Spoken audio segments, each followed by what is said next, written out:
Зөвшөөрлийг мэдэгдэл болгоо өөрчилж 100 гаруй журмыг хүчингүй болгоно.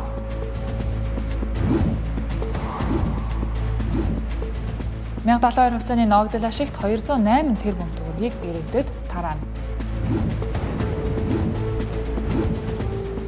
Чажилсүрэн сайдын 30 хоногийн хугацаа дуусгаад 3 хоног болтлоо.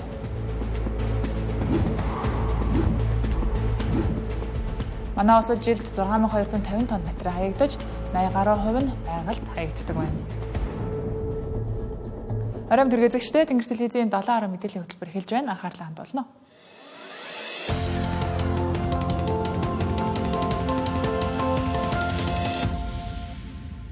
4 жилийн өмнө улсын их хурл зөвшөөрлийн тухай хууль баталж, аж ахуй нэгжүүдийг тусгай зөвшөөрлийн дарамтаас чөлөөлөх гэж оролдсон. Гэсэн чинь энэ албаар хүн зуртал үүсгэж авилга нэхэд сууждаг төрийн албаны дунд шатныхнаас болж бүтлгүүцсэн. Тэд хуулиас давсан журам баталж аж ахуй нэгжүүдийг дарамтлах арга төвөггүйхэн олсоор байна. Иймд зөвшөөрлийн тухай хуульд ахин нэмэлт өөрчлөлт оруулах хуулийн төслийг улсын их хурлын дарга тэргүүтээ зарим гишүүд санаачилсан. Гэсэн чинь удаагийн нэмэлт өөрчлөлт мөн л асуудлыг углуургаар нь шийдэж чадах эсэх нь эргэлзээтэй байгааг хувийн хвшлийнхэн хэллээ. Зөвшөөрлийн тоо багассан ч бүртгэл, мэдэгдэл, гэрчилгээ, магадлан итгэмжлэл гэх мэт зөвшөөрлөө дүүцхөөс бичиг баримтуудыг төрийн дунд шатныхан хувийн хвшлийнхнээс шаардсаар байна. За энэ бол хуулийн цоргоо ашиглаж үгэн дээр тоглолт хийсэн явдал гэдгийг хууль санаачлагч хэлж байсан. Иймд энэ удаагийн хуулийн нэмэлт өөрчлөлтөөр энэ мэт алдааг давтахгүй байхыг зорж байгаагаа ч ярьсан. За гэсэн ч зөвшөөрлийн тухай хууль нэмэлт өөрчлөлт оруулах тухай хуулийн төсөлд эрчим хүч зам тээвэр зэрэг дэд бүтцийн салбаруудад дөрвтэй өөрчлөлт оруулахаар тусгагдаагүй байгааг мэргэжлийн холбоод хэлж байлаа. Төрийн өмчтөй одоо аж ахуй нэгжиж манай салбарт аягүй их хамгаалчихсан. Тэнгууд одоо төрийн өмчтөй компаниуд чинь бүх ангиллаар зөвшөөрөл авчдаг. Тэгээ энийг хязгаарлах ямар нэг зохицуулт байхгүй. Өөрөөр хэлбэл төрийн өмчтөй одоо чинь түгээх компани гэхэд зураг төслөө чинь, угсралтаа чинь, ашиглаж засвараа чинь энэ чинь өөрөө хариуцлагын тогтолцоог байхгүй болгочих واخ. Тэгээд дээр нь хувийн хвшил орох ямар ч орон зай байхгүй. Энэ талын зохицуулт чинь зөвшөөрлийн тухай хууль болон эрчим хүчний тухай хууль ингээд концепцороо орж иж байна. Шатхуун тээвэрлэхэд тийм ээ. За 6-аас 7 төрлийн зөвшөөрөл нэгж байгаа. Тухайлх юм бол төр замын зөвшөөрөл те. За маршрутын зөвшөөрөл гэх мэтчлэн. Гэтэл манай улс өөрөө олон сонголттой зам байдгүй те. Зөвхөн босоо хөвтэй чиглэлтэй. Одоо шийдэл өмнө говийн 3 төслөө ихэнх уулуурхаа байж гин те. Ийшээ явхад чинь ганцхан замаар л явж байгаа шүү дээ. Энэ дээр тэгээ олон дахин зөвшөөрөл одоо нэхэд байх шаардлага байд юм уу те. Энийг бас бодолцож үзэх хэрэгтэй. Аюулгүй байдлаа хангасан зөвшөөрлүүд бол зайлшгүй байх ёстой. Аюулгүй байдлыг одоо сулруулна гэсэн үг биш. Ерөн зүгээр л захиргааны шат амжилтыг бууруулах ёстой л гэж бодож байна. Мэргэжлийн холбоотын зүгээс хуулийн төсөл тусгуулах саналуудаа хүргүүлсэн байна.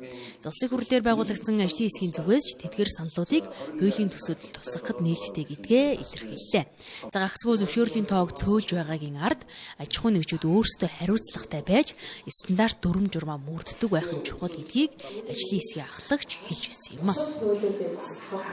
Ямар ч эхлээд үйл ажиллагааг нь явуулаад явцынхаа дунд хийж болох үйл ажиллагаануудыг дараа нь хийхин боломжийг олгож байгаа. Тэрнээс ингээд одоо ямар ч хяналтгүй одоо стандартгүй бас орхичин гэсэн үг биш. Тэр шаардлагыг нөгөө зөвлөн туслах гэдэг маягтай үйл ажиллагаанууд дээр нь энэ асуудал одоо жишээлбэл энэ одоо шаардлагуудыг хангах хэрэгтэй байна гэдгийг тэр шаардлагуудыг нь одоо хойноос нөхөө зармыг нь хангуулах чиглэлээр ийм боломжуудыг л илүү ажиг нэгж болгож байна. Зөвшөөрлийг цөөлж тусгай зөвшөөрөл, мэдэгдэл гэсэн 3 ангиллалтай олгохоор хуулийн төсөл тусгажээ.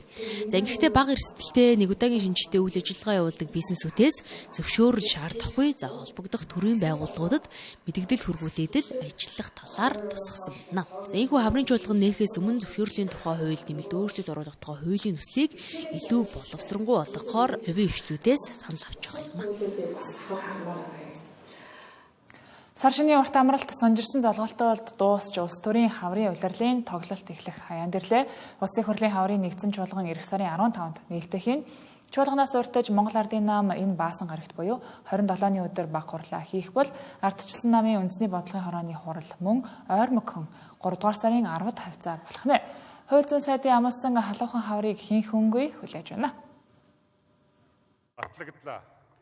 Ирэх баригч Монгол Ардын нам баг хурлаа энэ 7 өдрийн баасан гарагт буюу энэ сарын 27-нд хуралдуулахаар болжээ. Тус хуралд намын дарга Учрал мөн намын ерөнхий нарийн бичгийн дарга Содбаатар, ерөнхий сайд Зандан Шатар нар улс төрийн илтгэл тавих товтой байна. Түүнчлэн өнгөрсөн оны 11-р сард болсон Монгол Ардын намын их хурлаар удирдах зөвлөлд иргэдээ 7 бодлогын хорог байгуулж ажиллуулахар болсон. Эдгээр бодлогын хорооноос засгийн газар холбогдох сайд нарт чиглэл өгнө гэх мэдээлэл байна. Энэ хүрээнд зарим сайд нарт хариуцлага тооцох чиглэлийг ерөнхий сайд Зандан Шатарт өгч магадгүй байна. Хамгийн түрүүнд албан тушаал нь ганхах эрсдэлтэй нь эрчим хүчний сайд Чойжил Сүрэ. Ерөнхий сайдын зүгээс салбараа докторжуулах үүрэг даалгаврын 30 хоногийн хугацаа баг хурлын товтой давхцаж байгаа. Үүнээс гадна Монгол Ардын нам үндсэн дүрмийн өөрчлөлтийн хүрээнд Социал-демократ Монголын эмэгтэйчүүдийн холбоо, Социал-демократ Монголын оюутны холбооны удирдлагуудаа солиод амжсан. Одоо баг хурлаар яригдах өөр чухал албан тушаал бол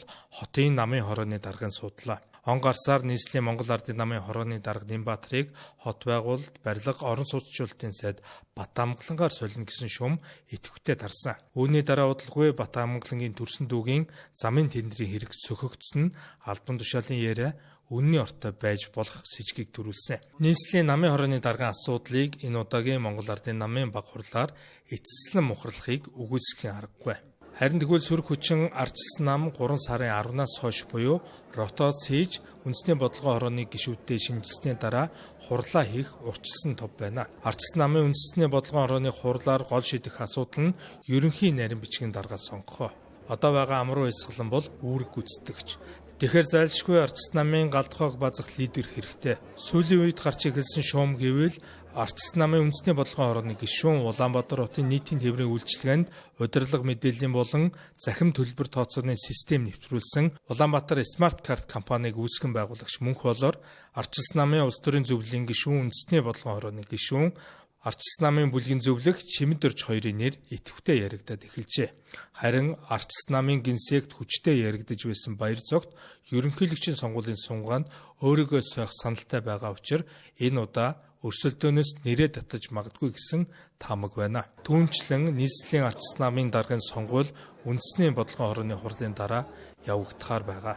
Улсын хурлын гишүүн Лодо Самбуу Баатархүү тэргүүтээ горилогчид хэдийн тодорсон. 1 жил 3 сарын дараа ерөнхийлөгчийн сонгуул болно. Цикл хэдийн эхэлсэн.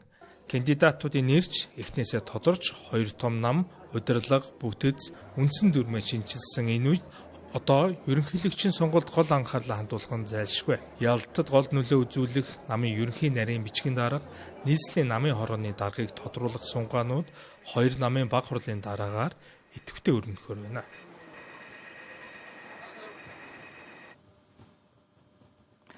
Гурав дахь удаага эрчим хүчний сайдаар ажиллаж байгаа Чойжил Сүрэнд 3 дахь боломжийг олгох хэсэг нь эх өдрүүдэд эцэслэгдэх гэж байна. Эхний удаа 100 хоног, дараагийн удаа 30 хоногоор хугацаагаа сонгуулж сандал суудалтайгаа зуралцаар байгаа. Түүнийг энэ удаа явуулах ёстой гэж сөрөг хүчин үзэж байна.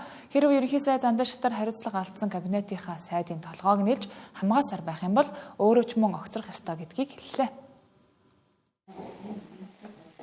Судал өнцөгдсөн сайдраас хамгийн түрүүнд огцорч магадгүй хүнээр эрчим хүчний сайд Чойжил Сүрэн нэрлэгдэж байна. За магадгүй түүнийг өөрөө өргөдлөө өгнө гэх таамагч яваад эхэлсэн. За учир нь ерөнхий сайд Зандан Шатрын түүнд олгосон 30 хоногийн хугацаа өнөө маргаашгүй дуусах гэж байна. За иймд маргаашийн засгийн газрын хуралдаанаар тэрээр өнгөрсөн 30 хоногт юу хийснээ тайлагнах нэ. За 30 хоног битгий хэл 3 жил гаруй салбарын сайдаар ажиллахдаа эрчим хүчний асуудлыг зэгцэлж чадаагүй түүнээс ямар ч үр дүн хүлээх шаардлагагүй гэж сөрөг хүчин шүүмжилж байсан юм. За Чойжил Сүрэн сайдын хувьд 30 хоногт асуудал зэгцрэх боломжийг хүлээн зөвшөөрч албан тушаалтай зуралдахгүй гэж ам гарсан байдаг. Заавал энэ сайдын судалтай албан тушаалд нэг зуралдаад байх юм алга байна уу? Чойжил Сүрэн яваа дахиад нэг шинэ сайд ирээд энээс одоо сайн ажилланаа. Одоо болоо гэх юм бол одоо явчихад нэг зуралдаад байх юм байхгүй. Чойжил Сүрэн эрчим хүчний сайдаар томилогдсноос хойш нэг ч болтгой дулааны цахилгаан станцын тоогоог шинжлэх сэтгэл гаргаагүй. За салбарын сайдын хувьд ч манлайлал үзүүлж ажиллаагүй гэж сөрөг хүчин дүгнэж байна. Иймдээ чижир тэргүүтэй гишүүд Чойжил Сүрэн сайдыг огцруулах албан бичгийг ерөнхий сайдад хүргүүлсэн. За гэтэл өнөөдрийг хэрн энэ албан бичгийн хариу ирээгүй гэдгийг тэрээр өөрийн цахим хуудастай бичжээ. За энэ ерөнхий сайд кабинетийнхаа чадамжгүй сайдыг өмгөөлж байгаагаас ялгаагүй гэдгийг ч бичиж. Засгийн газрын тэргүүн энэ чигээрээ чихээ таглаад суухыг сөрөг хүчин хүлээн зөвшөөрөхгүй гэлээ. Энэ айл юм бол эхлээд дулаахан байх хэрэгтэй. Гал алдчихад ямар айл гэх юм бэ? Тэрний айлыг хэн хариуцж байгаа юм бэ? Үндсэн хуулиар нь яах гэж ерөнхий сайдад тэр эрх мэдлийг өгсөн юм бэ? Хэрвээ их хурлын сайдад төмөлдөг байсан бол одоо ингээд ализааны юмаа ярихсан. Ерөнхий сайд нь өөрөө энэ хүн болно, энэ хүнээр бодлогоо дамжуулж явуулна гэсэн. Ерөнхий сайд нь өөрөө төсвөө оруулж ирдэг, ерөнхий сайд нь өөрөө сайдаа оруулж ирдэг. Энэ ерөнхий сайдын асуудал биш. Бид нэр одоо ингээд чойжил сүрэн гэдэг ч юм уу хин ч гэдгийг нэг хүн рүү чулуу шидэд өнгөрөх асуудал биш байхгүй. Энэ айлын өрхийн тэргүүнтэй л ярина штэ. 30 хоногийн дотор юу хийж чадсан, юу шаардсан анханасаа тэр нь ямар өөрчлөлтийг авчирсан, өөрчлөлт авчираагүй бол тэн дээр ямар одоо хариуцлага оногдуулах юм гэдгийг бид нар бүгдээ харж агаад цөөнхийн бүлэг маань хуралдаад ямар нэгэн байдлаар улсын алхам хийгээд ямар нэгэн байдлаар хариуцлага тооцох ёстой гэдэг байдлаар ингэ явах юм бол яг энэ бүлгийнхаа шийдлийг дагаад л яг энэ дээр шүүмжлэх ингээд явна гэсэн үг. Салбарынх нь авилга албан тушаалын хэрэгээр саадуулагдсан зарчаал нь эсвэл хизээж хамаагүй цахилгаан хязгаарлалцдаг ийм нөхцөл байдал цаашид үргэлжлэх ёсгүйг хэлж байлаа. Зэмдэж ажил албан нь унсаар байгаа чойжил сүрэн сайдад хариуцлага тооцохыг шаардлаа.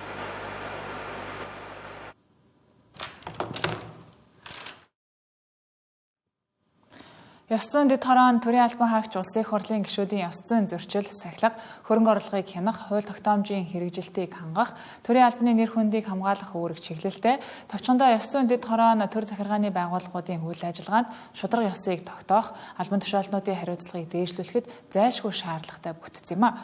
Гэвч сүржин үүрэгтэй ч даржин эрх мэдэл нь энэ дэд хороог шүдгүй арслан болгож байна.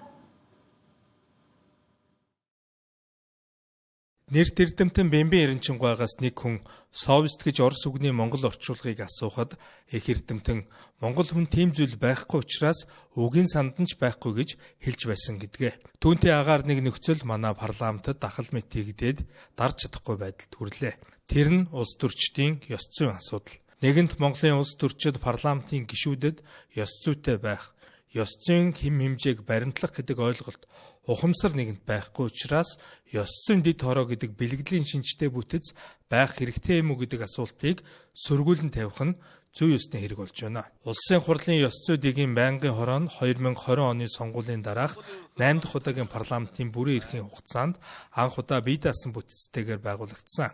Өмнө ёс зүйн дэгийн асуудлыг бусад байнгын хорооны хүрээнд буюу дэд хороо хэлбэрээр хэлцдэг байсан бол 2020 оноос эхлэн тусдаа байнгын хороо болон байгуулж гишүүдийн ёс зүй, хариуцлага, хуралдааны дэгийн хэрэгжилтэд хяналт тавих чиг үүргийг бие дан хэрэгжүүлэх болсон. Харин 2025 оны хаврын чуулганы дараа бүтэц дахин өөрчлөгдөж 2025 оны намрын чуулган эхлэхэд ёс зүй дэгийн байнгын хороо нь ёс зүйн дэд хороо болон жижигэрсэн. Байнгын хорооны бүтэцтэй байхдаа ч чуулган тасалдаг том толгойтнууд, ёс бус авиралдаг гишүүддээ сануулга өгөх, олон нийтээс уучлал гуйлгасан нэр зүйлгэх, цалинган 6 сарын хугацаагаар 20%-аар торохоос хэтэрч байсангүй.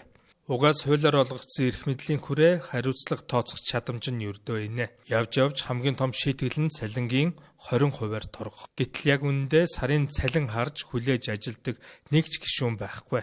Ямар ядарсан ажилчин анги байгаа биш үү? Дэд хороо болж зэрэг буураад улам л хүчгүйдсэн өмнө. Дэд хорооны дарга нь ядаж байхад дуу цөөтэй танигдалт баг шинэ гишүүн. Өмнө нь ядчил Монгол Ардын намын аппараттай эрх мэдэлтэй байсан Баярбаатар даргалж байсан учраас намынхаа эдийг ядаж загнаад байж чаддаг байсан. Харин шинэ дарга хэрлэн хэдэр гишүүдэд хазаарлаж чадна гэдэгт эргэлзэж эхэлж байна. Өчигдрөөс хойш хэвлэлүүд хэрлэн гишүүнээс тайлбар тодруулга авах гэж удаадаараа холбогдсон ч шиэрэг үнэт болцсаар байгаа таарсан. Одоо нэгэнт гишүүдийн ёс зүйн асуудал хүчтэй яригдж эхэлсэн дээр нь ёс зүй дэгийн дэд хорооны эрх мэдлийг нэмэгдүүлэх үгүй бол шүдгүй арслан шиг нэр төдий хороог татан буулгах шаардлагатай байна. Эрдэнэс 5 толгой хувьцаат компани ногдол ашгаас 1072 хувьцаатай иргэдэд 63,000 төгрөгийг эх 4-р сарын 1-ээс өмнө олох оруулжээ. Угтаа компани удирдлагууд цагаан сарын өмнө хувьцааны ногдол ашиг тараахад хүндрэлтэй байгааг хэлж боломжгүй гэсэн хариуг өгч байсан. Гэтэл генетикэн компани ашгаас 208 тэрбум төгрөгийг иргэдэд өгөхөөр шийдвэрлэжээ. Ногдол ашигын хувьд бол мэдээж хууль дүрмтэй санхүүгийн тайлан гардаг, хувьцаа эзэмшигчдийн хурал хуралддаг, тэгээд тараах хэсэг шийдвэрээ гаргадаг тийм ээ. За ер нь бол 2025 оны санхүүгийн үзүүлэлтээр одоо ногдол ашиг тараахад бол хүндрэлтэй нөхцөл байдалтай байгаа. манай компанийн хувьд бол өнгөрсөн оныхоо үзүүлэлтийг бол давтаж чадаагүй байна. Борлуулалтын орлогын хэмжээнд ч тэр цэвэр ашигын хэмжээнд ч тэр ногдол ашиг хуваарлахаар хэмжээнд бол ажиллаагүй. Тийм учраас энэ жил ер нь ногдол ашиг хуваарлах хэсэг талаар бол нэлээд эргэлзээтэй ер нь хуваарлахгүй гэсэн байр суурьтай байна. Зогтоол иргэд ногдол ашигын мөнгөө бэлнээр авах, хуримтлуулах, эсвэл хадгалах гэсэн сонголтыг хийх боломжтой. Өнгөрсөн жил санал асуулгаар 505 мянган хүн оролцсноос 95% нь бэлнээр, 4% нь хуримтлалын санд, за 1 хүрэхгүй хувь нь хандив цэгийг сонгосон байна. За иргэд бэлнээр авах сонирхолтой байгаа учир энэ жил тараах 208 тэрбум төгрөг ганцхан өдөрт салхинд хийсгэн тодорхой гэсэн үг юм а. За өнгөрсөн хугацаанд ногдол ашиг гэж тараасан нийт мөнгөний хэмжээ 3 их найд хүрэх байна.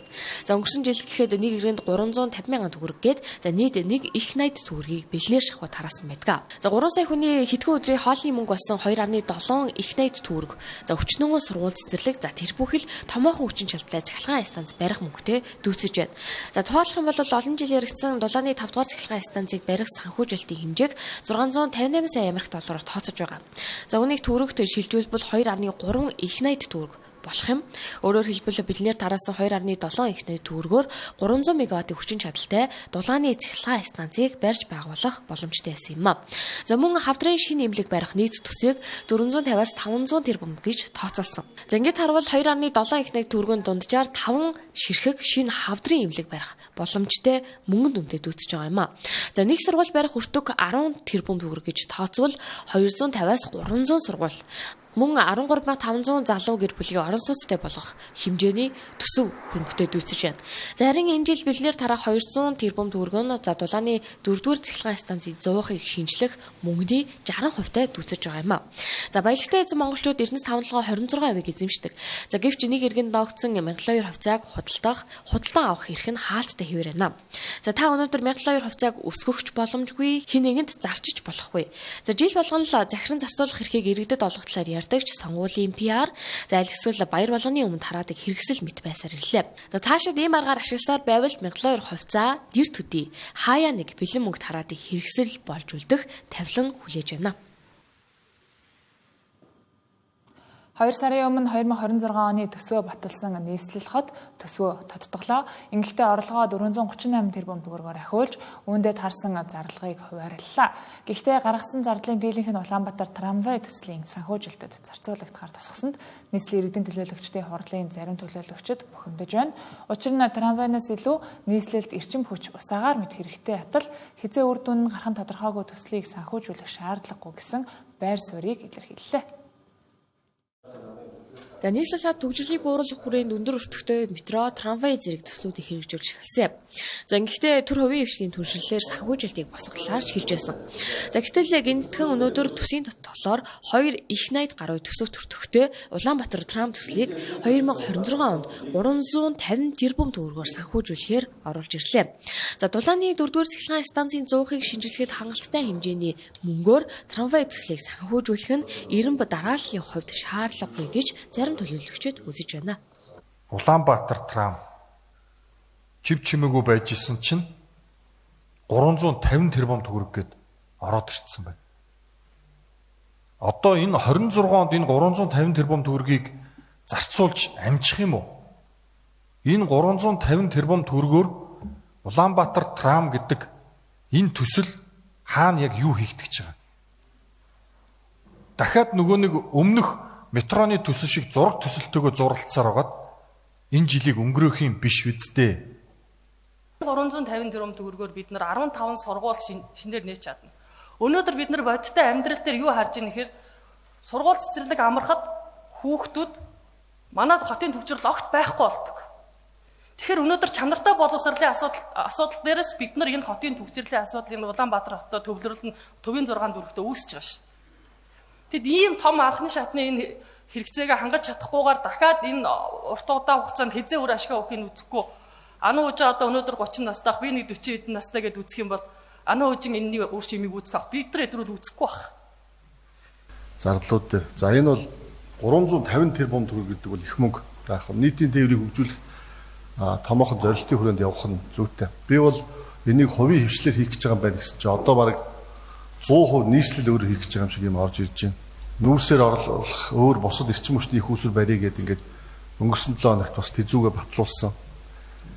Тэгээ энэ минь төслүүдээр жижиг одоо 10 сая доллар авах гээд чадахгүй 35 тэрбум олдохгүй явж байгаа шүү дээ. Гэхдээ ойр орхон төсвийн орлого зарлагыг өөрчилж тодтох нь сайнны тохио биш гэлээ. За хуульд зааснаар бол дээд шатны төсөвт тодтгол хийсний улмаас за тухайн шатны төсөвт тодтгол хийх зайлшгүй шаардлага бий болсон. Мөн урьдчилан тооцоох боломжгүй нөхцөл байдлын улмаас төсвийн орлого буурах, зарлага нэмэгдэж орон нутгийн төсөв алдагдaltaй болох нөхцөл байдал үүссэн үед л тодтголыг хийдэг байна. Зэгтэл оны төсөв эзэслэн баталснаас 3 хүрэхгүй сарын дараа дахин тодтгол хийж байгаагаа ингэж тайлбарласан юм а. Төсөв өөрөө бид нар цаг үетэйгээ нийцүүлээд дэлхийн эдийн засаг, том төслүүдийн санхүүжүүлэх боломж, шаардлага, одоо энэ Монгол улсын экспортын нүүрс зэсгээд энэ хоёр одоо бараа материалын үнэтэй уялдуулаад бид нар боломжтой үедээ төсвүүдэд ахиухан тавиад төслүүдэд хэрэгжүүлэх боломжгүй үедээ танах ийм л богино хугацааны маневр менежментийг бол төсвийн хувьд бол хийж явах шаардлагатай гэж хардаг. Нийслэл ийм учраас энэ дээр манлайлж ажиллаад энэ олон төсөл арга хэмжээнүүдийг бол хэрэгжүүлж энэ хоёр том асуудлуудаа бол ингээд шийдээд явж байгаа. Дахиад 2 сарын дараа дахиад нэг тодтгол орж ирэх байх л та. Нодлон 2025 онд 8 удаа тодтгол орсон. Энэ төсөв тодтоход байна гэдэг чинь өөрөө төсвийн сахилга бат өөрөө хөрөнгийн одоо тогтворгүй байдлыг бий болгодог ийм муу талтай шүү. Төсвийн татгалаар 12 төсөл хөтөлбөрийн санхүүжилтийг нэмэгдүүлсэн байна. За тухайлбал бол 2025 оны эцэст санхүүжилт нь олгогдоогүй 9 төсөл арга хэмжээнд нийт 2.4 тэрбум төгрөг. За мөн замтай холбоотой 4 төслийн тэзүү зураг төсөлд нийтдээ 10 орчим тэрбум төгрөгийг нэмж төсвөлжээ. За мөн 200 тэрбум төгрөгийг 2026 онд багтаан гаргалжааж за их усүрийг нь дулааны 5 дугаар цахилгаан станц төслийн нийслэлийн хариуцах хөрөнгөд зарцуулахаар төсвийн тодтголд тусгасан байна. За энэ тодтгол эх сарын 2-нд нийслэлийн эрдэнэ төлөөлөгчдийн хурлаар дэмжигдэх хэсэг нь шийдэгдэх юм а. Өрхийн дундаж орлого 3 сая, харин зарлага нь 3 сая 100 мянга болжээ. Өөрөөр хэлбэл иргэдийн цалин орлого дөрвтэй нэмэгдэхгүй хэрнээ бараа бүтээгдэхүүний үн тэнгэр татсан. Энэ нь хүмүүсийн амжиргаа сайжрахгүй байгаа нэг шалтгаан юм а. Инфляцийг хязгаарлаж иргэдийн орлогыг нэмэгдүүлэх жижиг дунд үйлдвэрлэлийг дэмжих, олон нийтийн бизнес эрхлэх боломжийг сайжруулах ажлын байр болон цалин хөлсийг нэмэгдүүлэх шаардлагатай байгааг эдийн засагчид хэллээ. Нийт өрхийн 30% нь 1.6 саяас доош орлоготой байна. Тэр дундаа 900 мянгаас доош орлоготой 215 мянган өрх байгаа юм. Иргэдийн орлого амжиргааг дэмжих төр засгаас хэрэгжүүлдэг бодлогууд биелэлээ олохгүй байгаа нь эндээс харагдаж байна. Өөрөөр хэлбэл нийт өрхийн 3/1 нь ядуу буурай хэвээр. Төрөөс хэрэгжүүлэх халамжийн бодлогоос илүү өрхийн бодит орлогыг нэмэгдүүлэх, ажлын байр, бизнес эрхлэх боломжууд дутагцаар байна. Уул уурхайгаас бусад бизнес жижиг дунд үйлдвэрлэл хөгжихгүй, ажилчдын цалин нь нэмэгдэхгүй, ажлын байр өсөхгүй байсаар хот хөдөөгүй хүмүүсийн амжиргаа, орлого дээшлэхгүй, өдрөөс өдөрт уруудсаар байна. Уул уурхаанд цөөхөн том компаниас бий болсон өсөлтийг төсвөөр татаж аваад түүнийгээ дамжиж хуваарлал иргэдэд одоо ямар нэг халамж болгож тарааснаар нийтдээ хөгжинө гэж юусоо байхгүй. Эндээс ядуурлаас гарахгүй дундаж давхар нь бэхжихгүй. Энийг бид нар 20 жил хийгээ харчлаа штэ. Эсвэргээр ажил хөдөлмөр жижиг дунд бизнес хийсэн хүмүүсийн амьдрал дэвшилдэг тэр бүтцэн бий болж иж тэр одоо дундаж давхар нь бэхжих ёстой. Тэгэхээр энэ бол нөгөө ингээд тэгээд богино хугацаанд хийждэг ажил биш. Урт хугацаанд эдийн засгийн бүтцийн өөрчлөлтийн асуудал тэхийн тулд эдийн засаг дэх төрийн оролцоог нь бууруулах, төсвийн зардлыг хумах, хязгаартай байх гэх мэтлэнгийн маш олон асуудлуудыг ярьж болно. Энэ онд шинжилэн баталсан амжиргааны доод түвшин орон нутагт 519-өөс 538 мянган төгрөгийн хооронд байна. Уул уурхай хөгжсөн аймагуудад өрхийн орлого амжиргаа өндөр, харин бусад аймагуудад тааруухан байна. Малчид үндсэндээ намар хавартаал өндөр орлого олж, мал аж ахуйн гаралтай бүтээгдэхүүний үн унсан тохиолдолд орлого нь буурч түүнээс шалтгаалan амжиргаа нь сайжрах боломжгүй байна. Малын гаралтай бүтээгдэхүүнийг байнгын эргэлтэд оруулах, орон нутагт жижиг дунд үйлдвэрлэлийг хөгжүүлж, ажлын байр нэмэгдүүлэх шаардлага тулгарсан байна. Энэ дундаж давхрын хэмжээ нь хэдий ч нэ одоо өргөн байна тийм ээ. Өөрөөр хэлбэл дундаж давхрыг төлөөлж байгаа иргэд маань хэдий ч нэ олон байна. Энэ нь буцаагаад одоо нийгмийн одоо дархлаа сайтай эдийн засаг нийгмийн эдийн засгийн одоо айлуу хямралт тийм ээ өртөж одоо бас одоо хэд ядуурл руу одоо нийгмээрээ одоо шилжихгүй байх тийм ийм одоо хамгаалт болждгаа гэж ингэж үздэг. Гэтэл манайд бол яаж юм гэхээр одоо дундаж давхрын хэмжээ маш бага. Тэгэхээр энэ дундаж давхрын хэмжээ маш бага байна гэдэг маань өнөөдөр дундаж орлоготой байгаа иргэд маань тодорхой хугацааны дараагаар тийм ээ одоо бага орлоготой иргэд рүү ядуурлал руу шилжих одоо ийм бодит аюул байдаг. Өрхийн амжиргааны түвшинд басны хүнд ачаа болж байгаа зүйл бол зээлийн хүү болж байна. Нийт өрхийн 80% нь зээлтэй, банкны зээлийн жилийн дундаж хүү 24% байгаа бол банк бус санхүүгийн байгууллагын жилийн дундаж хүү 48% байгаа юм. Бараа бүтээгдэхүүний үнийн өсөлтийг орлого нь гүйцэхгүй байгаа учраас хүмүүс зээл авахаас өөр аргагүй байдалтай нүүр тулж байна. Аргагүй эрхэнд зээл авсан иргэд зээлийн хүүндээ сүхэрч байна.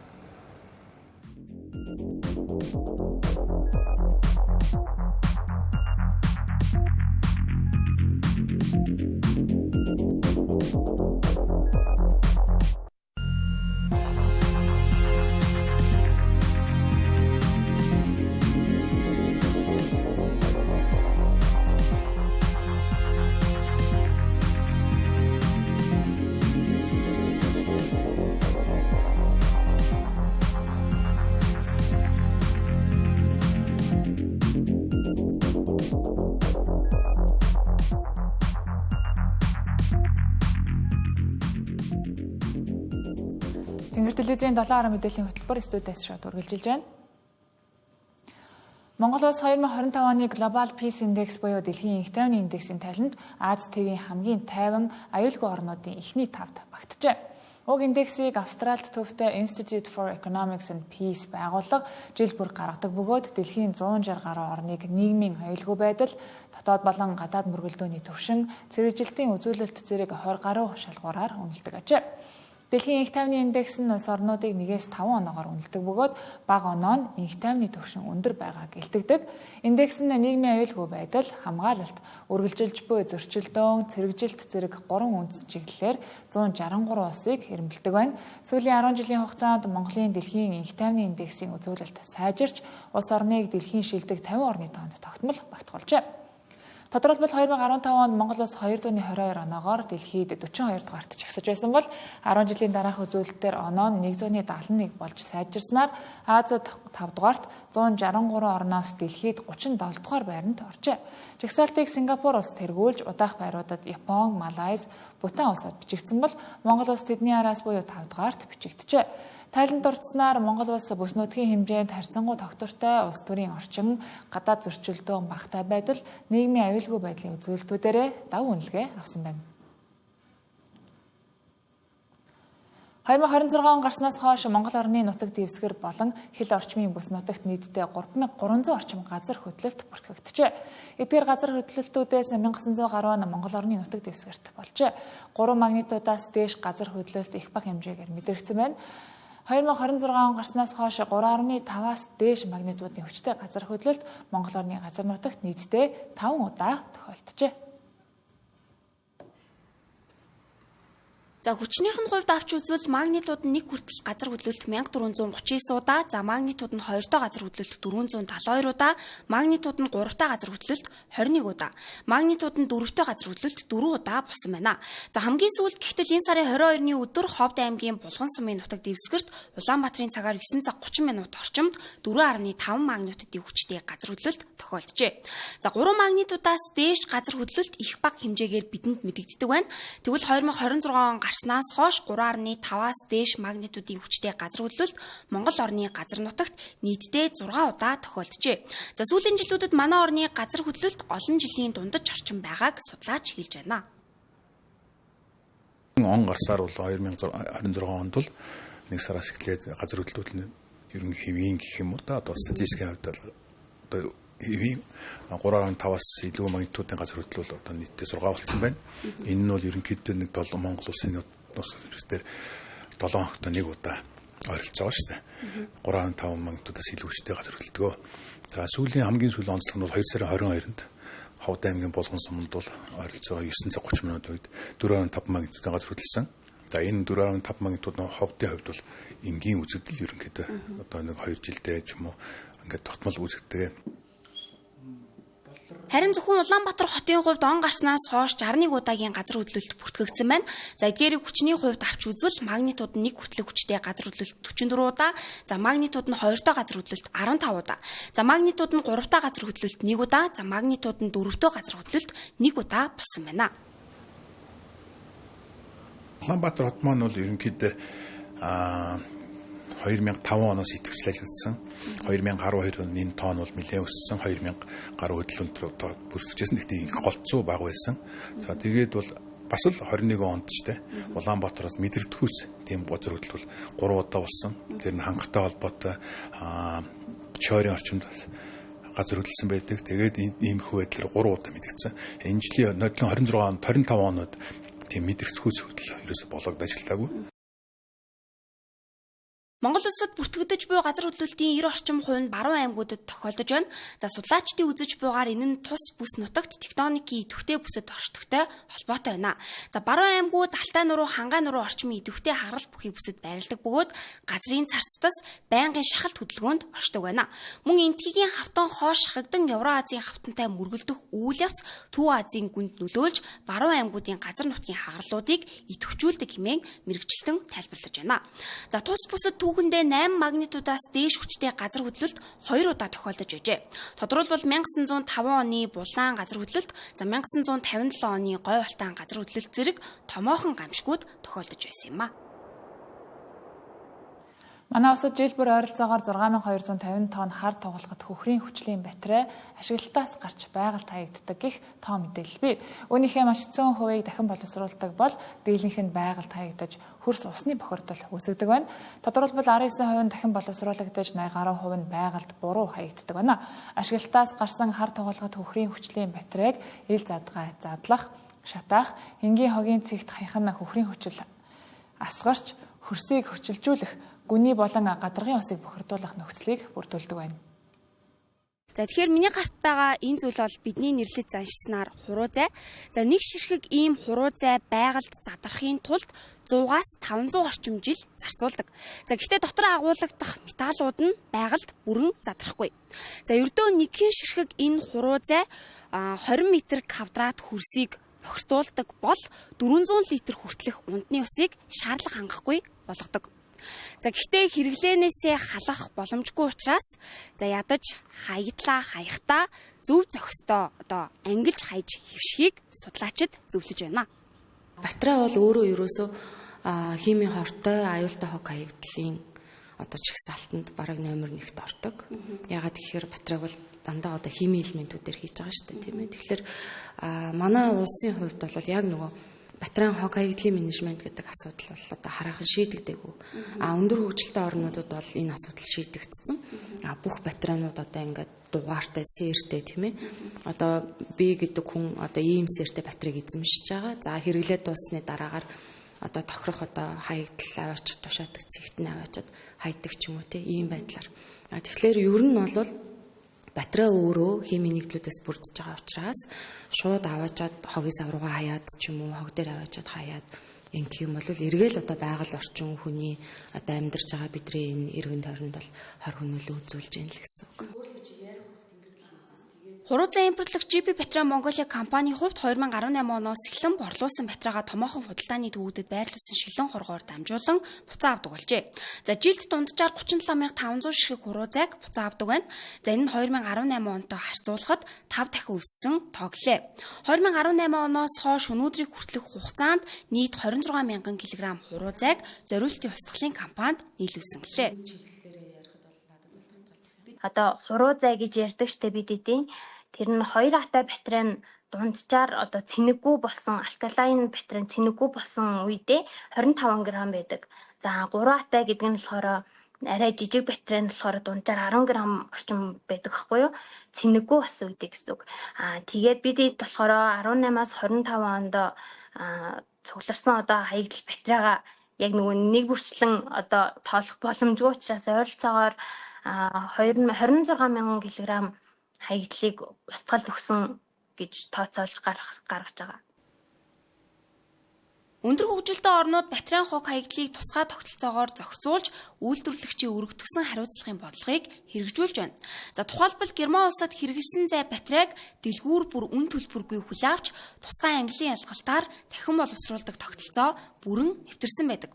Мөн Япон улсад иргэд зай хураах зориултын савнд ангилан тушаах үүрэгтэй бөгөөд орон нутгийн захиргаа үйлдвэрлэгчид хамтран дахин боловсруулалтыг зохицуулдаг байна.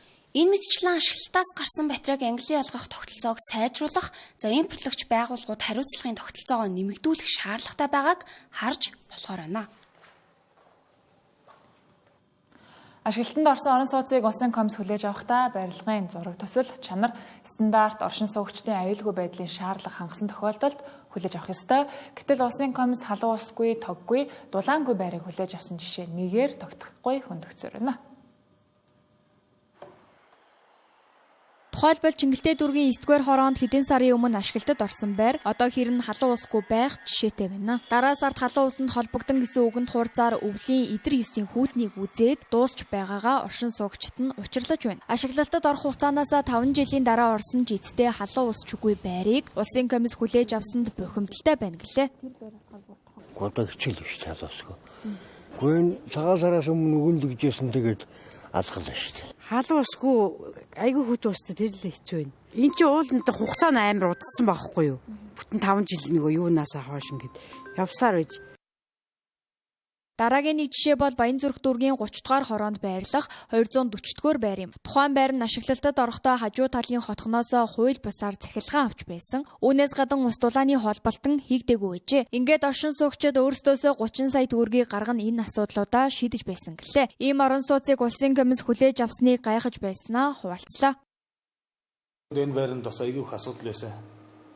Нийтийн шугамтай холбогдоогүй байсан. Тэр асуудлуудыг одоо бид нар хөвөөс мөнгө гаргаж төвийн шугамтай холбуулсан 25 сая тэгээд юу яасан энэ нэг бас цахилгааны асуудал энэ нэг хойдлынхоо тулготхон гэдгээс тэр цахилгааныг бас сулгаагаар авч холболт хийсэн байсан.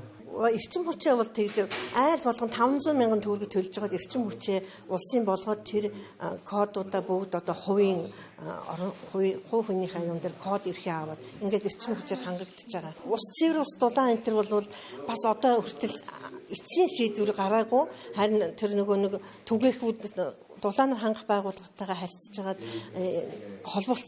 төр холбуулсан байж байгаа. Барилгын тухай хуульд зааснаар инженерийн шугам сүлжээ, ус дулаан, цахилгаан бүрэн шийдэгдсэн байрыг ашиглалтад оруулах ёстой. Гэтэл иргэдийн амьдрах нөхцөл нь бүрэн хангагдаагүй байрыг улсын комисс хүлээж авсан нь хаанаа хариуцлагагүй, хууль дүрмээ мөрдөхгүй ажиллаж байгааг харуулсаар байна. Тэдний хариуцлагагүй байдлаас болж бүх насаараа цуглуулсан мөнгөөрөө арайхийн байр авсан иргэдийн амьдрах наад захын эрхэн зөрчигдөж, ус дулаангүй хохирч байна.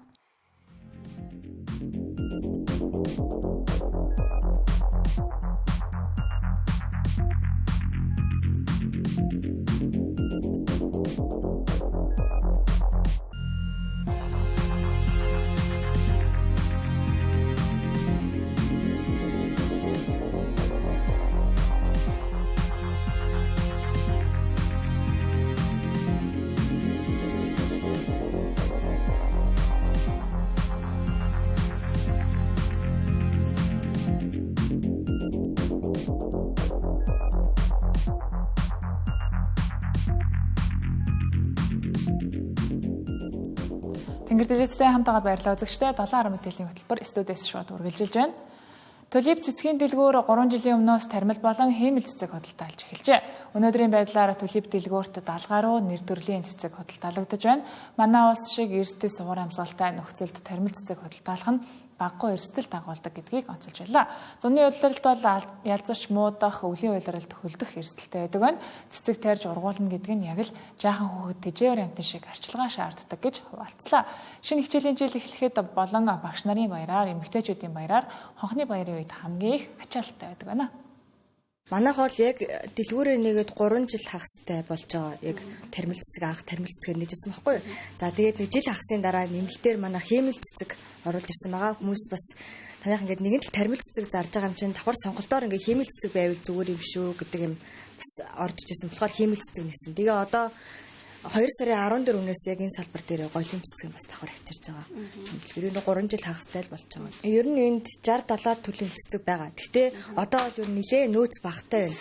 Өвлийн улирал цэцэгнүүд ер нь Монголын нөхцөл байдал нэлээ хүлдэж даарж орж ирдэг байхгүй юу? Тэгэхээр 3 сараас 11 сарын хооронд ер нь бол тогтмол цэцэгнүүд ер нь 7 хоног болгоо шинжлэгдэж ирдэг, шин цэцэгнүүд буудаг.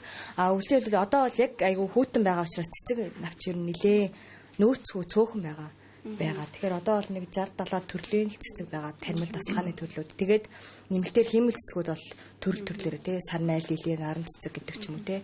Энэ бол асуудал нэлээ их байгаа. Одоо жишээлбэл өвлийн улирал цэцэг Монголд орж ирвэл нэлээ хүлдэж орж ирдэг. Зуны улиралд бол ялзарч орж ирдэг нэлээ хөвцөрдөг, мөөгөн цөртдөг ч юм уу тийм асуудал аягүй их гардаг. За дээрэс нь энд ирээд бас амьд цэцгэл юм чинь нэлээ их арчилгаатай яг л жоохон хөвчг тий нохоод тижих, амтан тижихтэй адилхан нэгэнгөө ингээд өдөр болгон хөрсөө ингээд дарж үзнэ. Гацсан байна уу, хатаагүй байна уу? За энэ цэцэг шүршмээр байна уу, шүршмээргүй байна уу?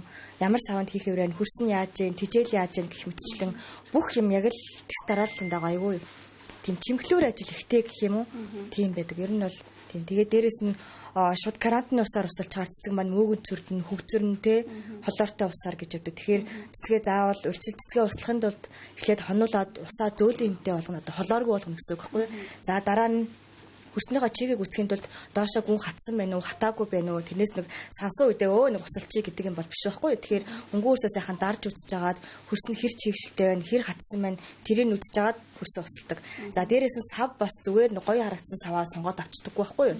Цэцэг чи өөрөө дотроо хідэн болцоотой байна, хэр хэмжээний буттай байна. Тэрнээсээ шалтгаалаад савнууд нь бас сонгогдож орж идэг. Тэгэхээр зөв савандаа суулгана. За тэгээд саванд суулгахдаа битүү саванд суулгаждаггүй. Доотлын ёроолн заавал нүхтэй агаар орж байхад илүү талсаа доошоо гаргаж явах тийм нүхтэй байх хэрэгтэй. Тэгэхээр саваа зөв сонгох хэрэгтэй. За хөрс нь бол зүгээр нэг гадаад байгаа те шорооноос ингээ малтаад аваад хийчих юм. Заавал цэцэгний зориултын тижээлтэй бордоотой хөрс гэж манайхаа айгүйх ярьдаг. Тийм хөрсөнд суулгадаг. Тэгэхээр хөрс нь сав нь бүгд яг зориултын байх хэрэгтэй. Эрсдлийн хувьд бол нэлээх юм гарна. Хугарч гэмтэн те одоо орчин солигдсон дээрээс нэг агаар солигдохоор бас цэцэг маань жоохон амьд урмтал болсон хямардаг байхгүй юу. Тэгэхээр хүмүүсийн ярьдаг нутагшсан цэцгүү, нутагшаагүй цэцгүү гэж ярьдаг нь бас тийм бичтэй гэсэн. Гэхдээ ер нь бүгдөө л амьд ургамал юм чин усаал арчлал тордоол байвал ургаал гэдэг ер нь бол урах дуртай.